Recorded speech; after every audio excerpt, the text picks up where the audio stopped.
കോഴിക്കോട് മാലിന്യ ടാങ്കിലകപ്പെട്ട തൊഴിലാളികൾ മരിച്ചതിൽ കോർപ്പറേഷൻ അന്വേഷണം നടത്തും. മാലിന്യം നീക്കം ചെയ്യുന്ന അടക്കം നടപടികൾ കോർപ്പറേഷനെ അറിയിച്ചിട്ടില്ല. എന്താണ് സംഭവിച്ചതെന്ന് പരിശോധിക്കുമെന്ന് ആരോഗ്യ വിഭാഗം സ്റ്റാൻഡിംഗ് കമ്മിറ്റി ചെയർപേഴ്സൺ ജയശ്രീ റിപ്പോർട്ടറിനോട് പറഞ്ഞു.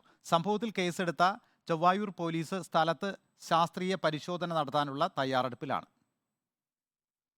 രണ്ടുപേരുടെ മരണത്തിനിടയാക്കിയ സംഭവത്തിലെ വീഴ്ച കോർപ്പറേഷൻ പരിശോധിക്കും. മാലിന്യം നീക്കം ചെയ്യുന്നതടക്കം കോർപ്പറേഷനിൽ അറിയിപ്പ് കിട്ടിയിട്ടില്ല.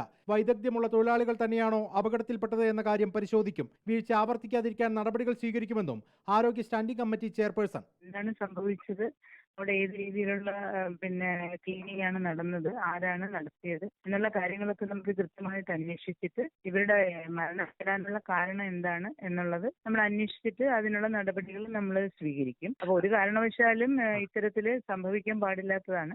അത് ഇനി ആവർത്തിക്കാതിരിക്കാനുള്ള നടപടികൾ നമ്മൾ ചെയ്യും. ഒരു അന്വേഷണമൊക്കെ നടത്തിയിട്ട് നമുക്ക് വേണ്ട നടപടികൾ കോർപ്പറേഷന്റെ ഭാഗത്തുനിന്ന് ഉണ്ടാവും. സംഭവത്തിൽ അസ്വാഭാവിക മരണത്തിന് കേസെടുത്ത ചേവായൂർ പോലീസ് സ്ഥലത്ത് ഇന്ന് വിശദമായ പരിശോധന നടത്തും. വിദഗ്ധരെ എത്തിച്ച ശാസ്ത്രീയ പരിശോധനയും നടത്തും. വീഴ്ചയുണ്ടെങ്കിൽ കേസിൽ കൂടുതൽ വകുപ്പുകൾ ചേർക്കും. കെട്ടിടമുടമയുടെയും ഹോട്ടൽ നടത്തിപ്പുകാരന്റെയും മൊഴിയും അന്വേഷണ സംഘം ഇന്ന് രേഖപ്പെടുത്തും. അതേസമയം അപകടത്തിൽ മരിച്ച റിനീഷിന്റെയും അശോകന്റെയും പോസ്റ്റ്മോർട്ടം ഇന്ന് മെഡിക്കൽ കോളേജിൽ നടക്കും. പോസ്റ്റ്മോർട്ടം റിപ്പോർട്ട് കിട്ടിയാലേ മരണകാരണം വ്യക്തമാകൂ. റിപ്പോർട്ടർ, കോഴിക്കോട്.